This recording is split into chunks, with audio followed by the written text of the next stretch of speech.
Hey guys.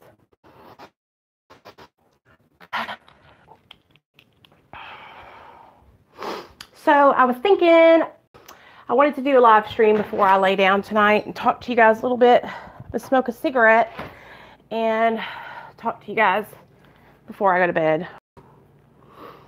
Me and Nate had the best time at the pumpkin patch with my mom, you guys. It was so much fun.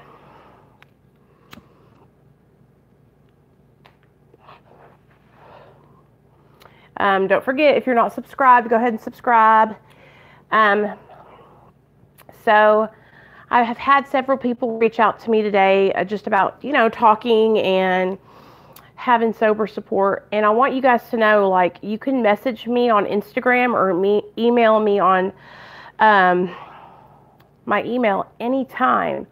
And even on Instagram, we can video chat with each other and talk to each other. Like, so don't feel embarrassed. Don't think like, just know that you're not alone. Like, I wish that I had had someone to talk to when I was in the depths of my addiction,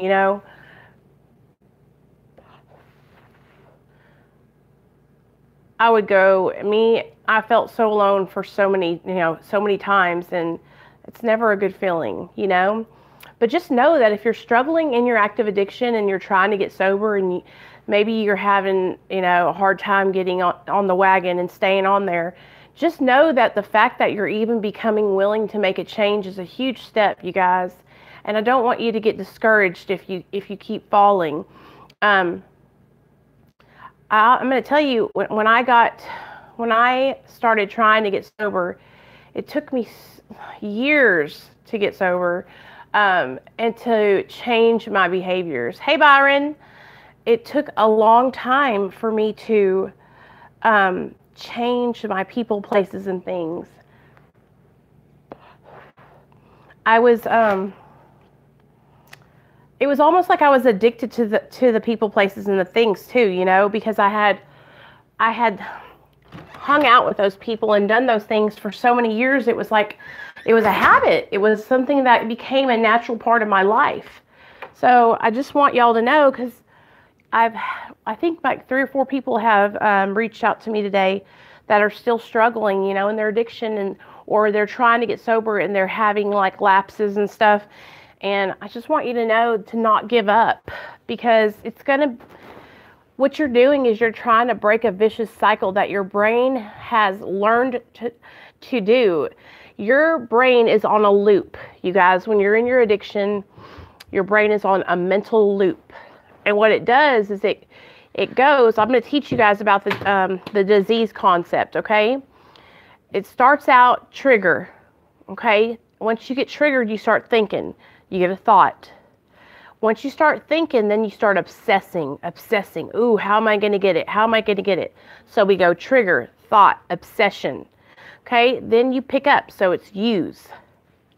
Once you use, then you crave. Then the phenomenon of craving kicks in. And that's what starts that vicious cycle. Hey, Kim. So it goes trigger, thought, obsession, use. Phenomenon of craving, back around to the beginning. Trigger, thought, obsession, use, phenomenon of craving. And that's what the vicious cycle is of addiction. And that's how our brains get stuck on this loop. Hey, Keith. And when you practice a habit for so long, some of us have been in our addictions for years, 10 plus years. Think about it. When you spend 10 plus years feeling like shit, reaching for a substance outside of yourself to change the way you feel, and you practice that for so many years over and over again, the same thing, it's going to be hard to change that habit. It's going to be hard to break that cycle. And then you add in the mental part of it, the obsession, the mental obsession, and the physical dependency, and it's like, almost feels like it's impossible, but it's not, you guys. It's not. If you can grab on to just one moment of clarity that you're having and reach out for help when you're struggling in your addiction, then you can make a change. And if you're struggling with opiate addiction and you cannot seem to get sober, say if you are shooting heroin, you guys, if you're smoking heroin, if you have had a 5+ year opiate addiction and you're struggling, do not be afraid to ask for help and go to your doctor and say, I'm an opiate addict. I need help. Is there any kind of medication I can get on that will help me get off these opiates, you know? Because there's no shame in asking for help. What keeps us from getting help and accepting it is that thought in our minds of shame and embarrassment and guilt, and those feelings keep us sick and keep us hiding out. And that's what your addiction wants you to do. Your addiction wants you to isolate. Your addiction wants you to keep the secrets and don't tell anybody that you're struggling. That's what our addiction lives off of. It's almost like its breeding ground is negativity, darkness, and secrets, and abuse, and all those horrible things. That's where addiction lives. That's where addiction gets its strength, you know? Addiction is inside of us. It's a disease inside of us, and what it is I call it my flesh. That's the side of me that's like the sinner who wants to go out and be promiscuous and have all kinds of extramarital affairs and, you know, shoot dope and steal and, you know, all these kind of things that I know as a person who grew up doing the right thing from when I was younger, that those things are not what I'm supposed to be doing, you know? And I'm telling you, once you pick up a drug like an opiate where you gain a physical dependence to it, it almost seems like it's impossible to ever stop, you guys. And but it's not. It's not. And there's hope. There's hope for you. If there was hope for me, there's hope for you. Because I never thought that I would stop. I had gotten to a point in my addiction, you guys, where I was like, I was okay with dying a junkie. I thought that I was going to die. I thought I was going to get up one day and shoot up and die with a needle in my arm. And I was kind of like, what do I have to lose? You know, because I had no purpose. I had nothing in my life that made me happy. Do you think should we get that cockroach now? Where is it at? It's a water bug, you guys, a huge water bug that's running on the carpet. He calls it a cockroach. Baby, I don't know where it went. One of the dogs probably ate it. But just know this. If you are in your active addiction right now and you're watching my video, I know that you want help. And I know that you already know in your mind that you're an addict. And that's the first step, is admitting we were powerless over drugs and alcohol and that our lives have become unmanageable, okay? Once you admit that and you become willing to accept help, that's when your whole life can change. Because when you become willing enough to ask for help, and then you have to receive the help. You can't just ask for it and then not follow the suggestions. You ask for the help and then you have to become willing to receive it. You have to receive the help. You have to follow suggestions. You have to go to the treatment center. You have to, you know, do what they ask you to do while you're there for 30 days or however long that you go. And by the way, let me tell you, every 30-day treatment center I ever went to, I should have been there for 90 days. 30 days is not long enough to even touch the tip of the iceberg with somebody who has addiction, the disease of addiction. 90 days, 60 days, you need to be in there long enough to start going through some of your post-acute withdrawal. Because once you withdraw from the drugs, like being sick and detoxing in the first week, then you're going to go through post-acute withdrawal, which can be all the way up to 2 years. Oh, I changed my name to Recovery Journey because I had some stalkers. But y'all know my name's Nicole. Mommy. Yeah. Oh, hold on, guys. Michael Myers wants to say hi.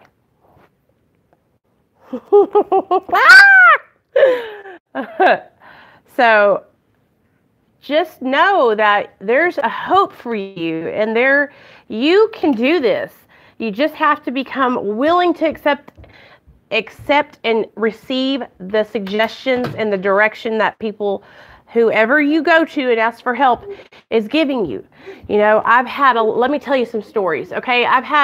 Since I've gotten sober and I started helping other people find treatment and try to look for help, I have ran into quite a few young people who will ask for help, and I will find them a treatment center to go to. I will get them all hammered out. Hey, Sam. And then Samantha. Hi, Yeah. Wait, did you already get the water bug? Uh-huh. I'll get them all settled. I'll get them in treatment center. I'll find them somewhere to go. Even free, you guys. I'm talking like with a scholarship. And, okay, cool. And then what will happen is they will, oh, well, I can't go to treatment because I have to go to my job. Or I can't leave my cat behind. My cat might die if I'm gone in treatment. You guys, listen to me. I've heard every excuse there is to hear. And it's like, you guys, if you don't get help now and you don't go to treatment and turn your life around now, your cat will be dead, you'll lose your job, your relationships will be gone, and most likely you're going to end up dead. You know what I mean?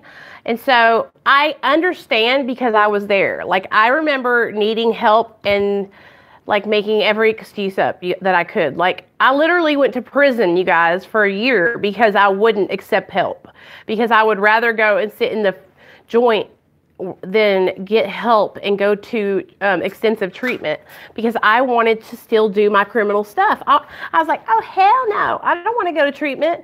I'll just go to prison. I'll just sit my time out so that way I don't have to worry about coming back. You know what I mean? That was that criminal mentality, that I'll just do my time so I don't have to do drug court, because that's what they offered me, drug court. And in my mind, I wasn't ready to get sober. So drug court was like, oh, no, you ain't tricking me with drug court. But now it's like, when you're truly ready to make a change and somebody offers you a treatment and a chance to learn a new way of life, like, you'll grab it no matter what, guys, whether it's drug court, whether it's 100 days in treatment or 2 months in treatment, a year, 3 years. You will take it if it's offered to you, because you want it and you need it so bad. And that's what happened to me. Is what happened as I got to a point where I needed it and I wanted it so bad. Because first of all, I didn't care about me, but I cared about my son enough to want to make a change. And I used him as a motivation for me to want to get up and go and get the help that I needed, you know. And I went into detox, and that's where I went to detox, and then I went straight into treatment from there. But all those years before that, God, you couldn't chase me and nail me to the ground. I wasn't trying to go nowhere, because I had no purpose. I had no purpose. I didn't have a reason to live. You know, after being in an addiction for so many years, 10 plus years, experiencing abuse from partners. I mean, you guys, if you've listened to my story times, I've told you guys all about my life when I was in my addiction. And I was in several abusive relationships where, well, I just got my ass beat every day just for being who I was, you know, just for being me. And, hey girl, hey Bama, Crystal, just for being, you know, for being with my partner. So I was in 2 abusive relationships, you know, and even then, I know a lot of people, oops, sorry guys. I know a lot of people will be like, well, why didn't you leave? Why didn't you leave that abusive relationship? Why didn't you get out of town? And it's like, guys, when you're in an abusive relationship, yeah, baby. Jason wants to say hi. Say hi, Jason. Oh, it's almost like when you're in an abusive relationship, like the abuser has you so stuck in thinking that you don't deserve any better than him or her. You can't get anybody but her or him. And that's all you'll ever be, is that person's, you know, person. And so that's why when people ask me, like, why didn't you leave? Like, I couldn't leave. I didn't think I deserved to leave. I thought I deserved to be beat, you know? I thought because I was a junkie and I deserved it, you know? So I kind of wanted to have this talk with you guys tonight, because I felt like maybe sometimes when I'm kind of trying to teach you guys or share my message with you guys, maybe sometimes maybe you guys will feel disconnected from me. Like maybe that I'm so farther, like I'm on the same level as you guys. Like we are all in this together. And just because I have been in recovery for 3 years doesn't mean I don't remember what it was like to struggle when I was in my active addiction. I will never forget it. And that's the difference now that I'm... Okay if you stay up and Yes. stay for Dad? Yes. That's the difference now in this time in recovery, is that I remember what it was like when I was in my addiction, and I don't ever want to forget.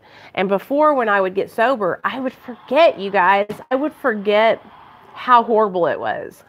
I would forget, and all I would remember was how good I felt when I shot dope. And what they call that is, there's a scientific thing for that. It's called euphoric recall. Our brains, no matter what, you guys, our brains are like wired to only remember the good feelings. You know what I mean?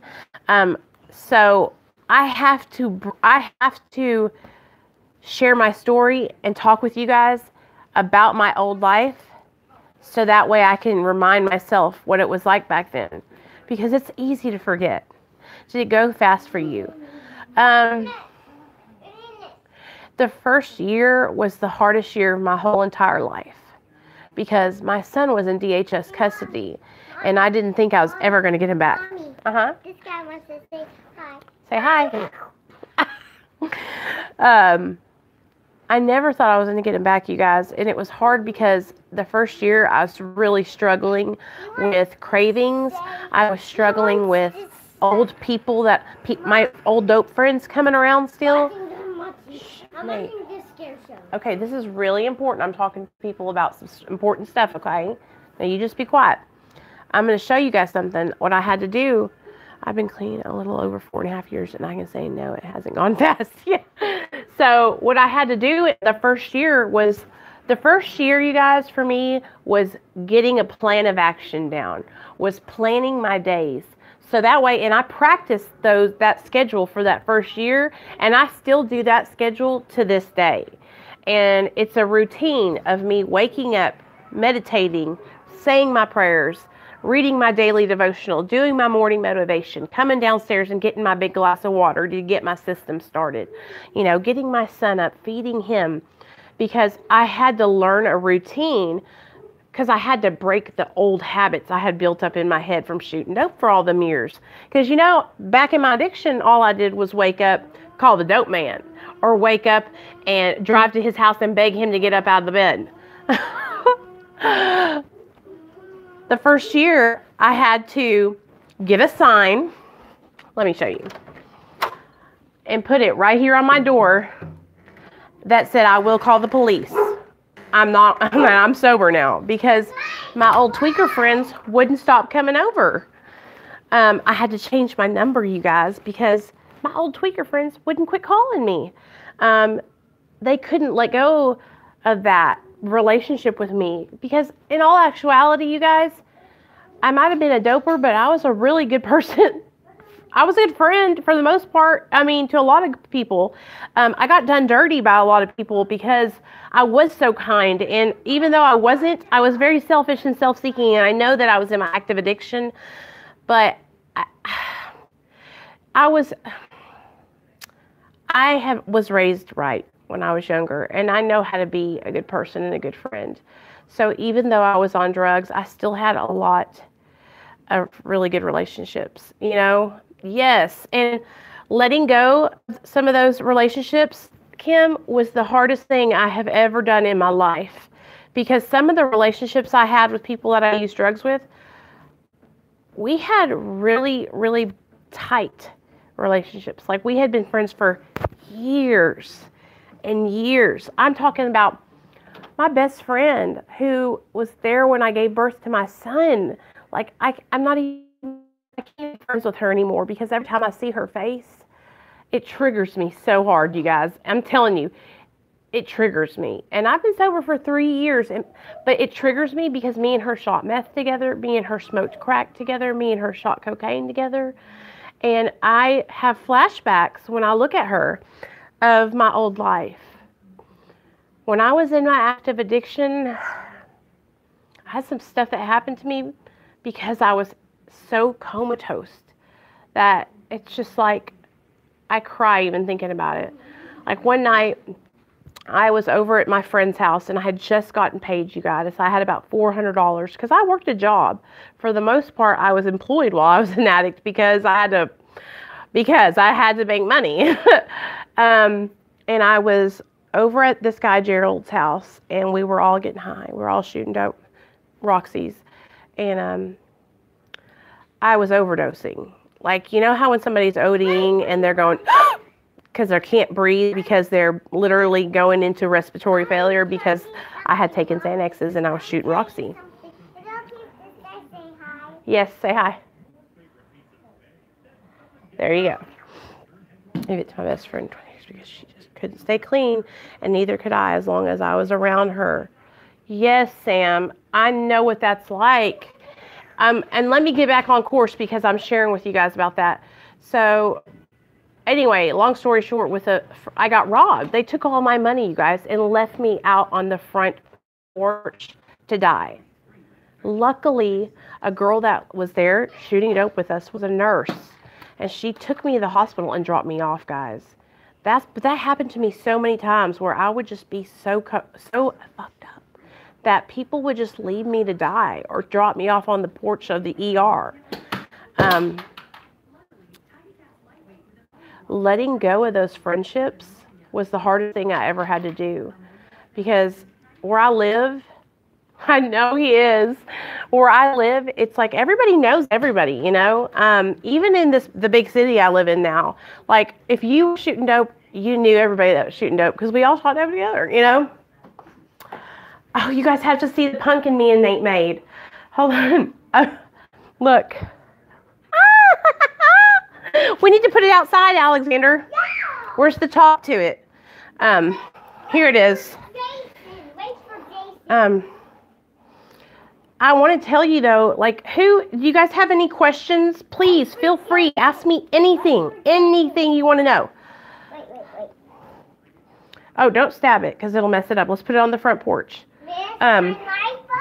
Please ask me anything. I would love to talk with you guys tonight and answer some questions. And you guys know, like, I'm not over here trying to act like I'm better than anybody or because I, haven't used drugs in 3 years that I'm like higher. Like, I can relapse any day, you guys. That's how it is with this disease. The disease of addiction is cunning, baffling, and powerful. I have seen people that had 25 years sober relapse. Stop it, Alexander. Stop it. I have seen people who were sober for 20 plus years relapse and go back out and die and not come back. He's so bad too.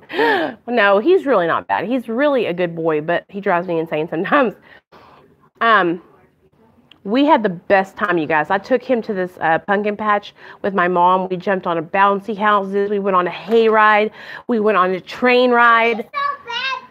We seen Bad Bart, who tried to rob us, didn't he, Nate? And he shot a real gun. It was so cool.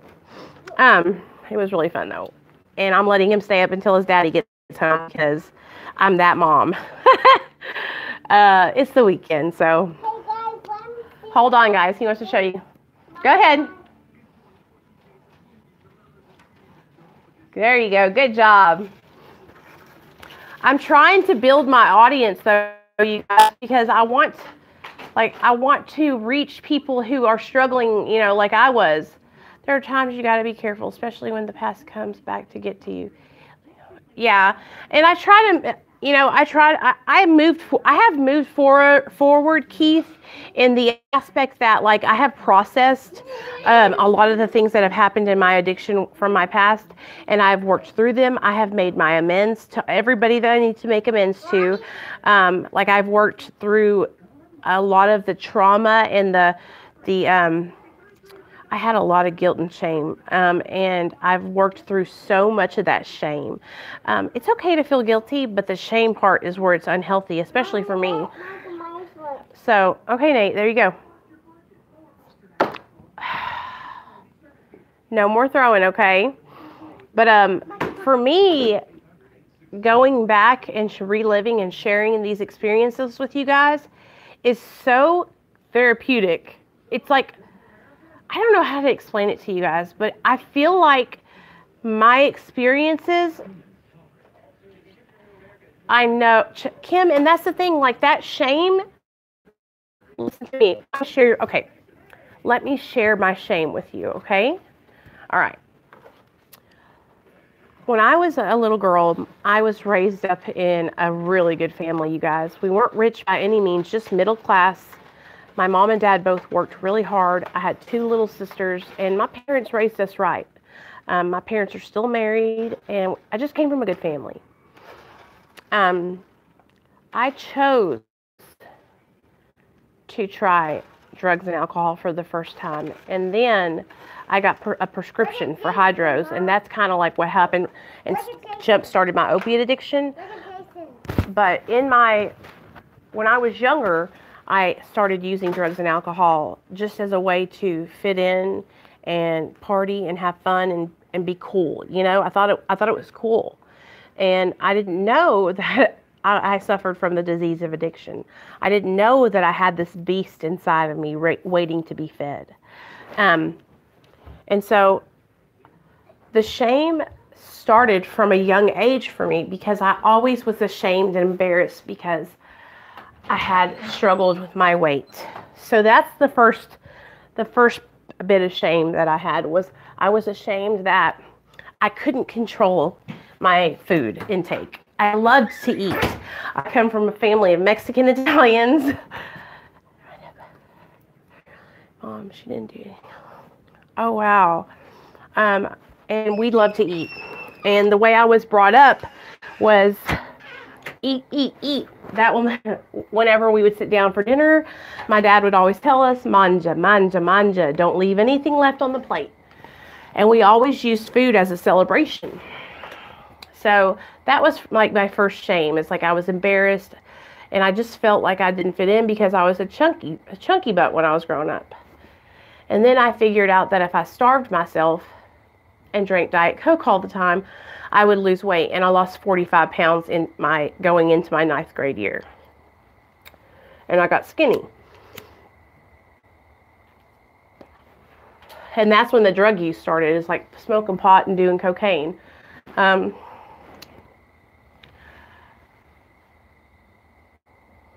I became promiscuous. I started sleeping around. I started cheating on my boyfriend, so there had some more shame right there. Me too. Food is like a treat, and I know it's such a bad habit for me, you guys, but my disease has manifested itself into a food addiction. So the shame that I had from like cheating on my boyfriends and not making good grades when I was in school and disappointing my parents. And I graduated, and so I had that still shame that I'm not processing. My family, we didn't talk about stuff like that. My dad's a man's man, big Italian guy. Like, we don't get mushy and all that stuff. We just didn't talk about that stuff. And I look back on it now, and I think my mom tried to keep the lines of communication open, but it just wasn't like that at my house. We just kind of didn't talk about those things, you know? And my parents were really struggling because my sister's bipolar. She was really going through a hard time at that time in our lives. And so a lot of the focus was on my sister. And then, I don't know if you guys watched my story time Wednesday about me having an abortion. And so there's some more shame. And because I was always raised that you don't do that, you know? So I felt so much guilt and shame from that. And I still do to this day. I think about it all the time. So that just piled up some more. And so these are all things that, like, I didn't process. I didn't talk about them to anybody. I didn't, I just pushed them down, shame, shame, shame. Well, then, while I was in my addiction, I was raped by a guy, and there's some more shame. I deserved it. Or if I hadn't have been high, I wouldn't have got raped. If I didn't pass out, I wouldn't have got raped. All these different things going through my mind. Nate, what are you doing? Okay, and then I got pregnant with my son, and I couldn't stay sober. Oh, I'm falling over. So there's some more shame. You know, I used while I was pregnant. My son got taken away from me because of my addiction. Yeah, there's some more shame. And, oops, I finally started to process that with someone when I got sober and talked to my sponsor about it. And that was one of the main things that we worked on, was that shame I felt because I put my son's life in danger, you know, and I will never, ever be able to live that down, I don't think. And I will forever feel like I have to do something to overcompensate for what I did, you know? Mommy, let Jason look. What? Let Jason look. Okay, he wants to say hi to you guys again. Good job. He knows that I help people on the internet. We always talk about my recovery. He knows I have a sponsor, don't you, Nate? My feet are so cold. Cold? Well, get inside, boy. Okay. Get your mask and get your knife, or you're going to lose it, son. Okay, just get it for me. Lazy. Go. Go watch your tune. I'll be in there in a second. I think we should leave this on. So everyone. Leave it on, Nate. Okay, baby.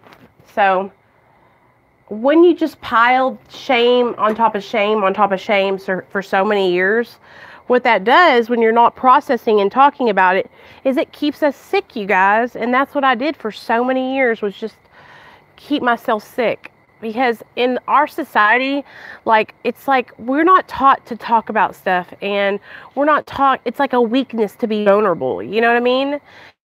And I'm vulnerable, dude. I'm vulnerable as fuck. Me? I'm awesome? Or, oh, you're welcome. I was like, what? Thanks. I'm such a nerd. But I'm vulnerable, and I'm a sensitive person, you know. And what I've noticed is a lot of people who are drug addicts or alcoholics are empaths, and we're really, really sensitive. You know, we feel things deeply inside of us. So I just know that I just came on here tonight, you guys, because I wanted to encourage you guys. I wanted y'all to know that I've been where you're at, you know, and that not to feel ashamed, or try not to, and not to feel like that you're all alone, because you're not all alone.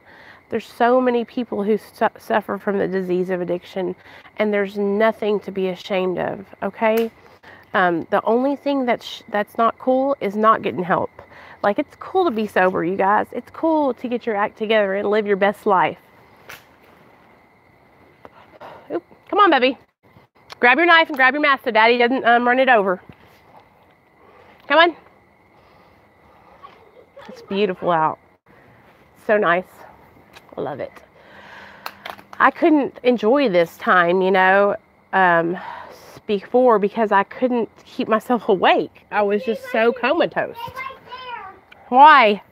Because I want to go get something. No, I'm coming inside. Stay right there. Stay right there. Nate, stop. I have to go pee-pee, bud. But anyway, I hope you guys had a good night. I just wanted to talk to you guys and encourage you guys that if you have any questions, or you ever have any video, like things you want me to talk about, or stories you want to hear, or things you want to know, I will tell you everything and anything you want to know, because I just am like that. I'm an open book. You guys know all the worst things I've done. So just remember, I'm here for you. If you need help finding any kind of treatment, I don't work for a treatment center, you guys. I'm not doing this because I get paid. All right. I'm just offering help because I have connections and resources. So if you are struggling and you need help, just reach out to me and let me know, and I'll do the best I can to help you find the help you need. Okay. All right, you guys. I'm going to get off here. Tomorrow is Sunday. Thank you, Keith. You're the best. And that's the thing, like, we just got to let our light shine and not let anybody dull it. Xavier. He's famous, y'all. He thinks he's YouTube famous. Tomorrow morning, I know you guys don't wake up super early. Nathaniel, okay, I have to spank him. Tomorrow morning, be here, 10 a.m. Mommy, the TV burned down. 10 a.m. Central Standard Time. Nathaniel, and we will do a morning motivation, okay? So I hope you guys have a great night. Thank you so much for being a part of my channel. Thank you so much for supporting me in my recovery and helping me every single day. I could not stay sober without you guys. You guys are such a huge part of my recovery, and I can never explain to you guys how much you help me. So thank you, and I'll see you guys tomorrow at 10 a.m. Central Standard Time for morning motivation.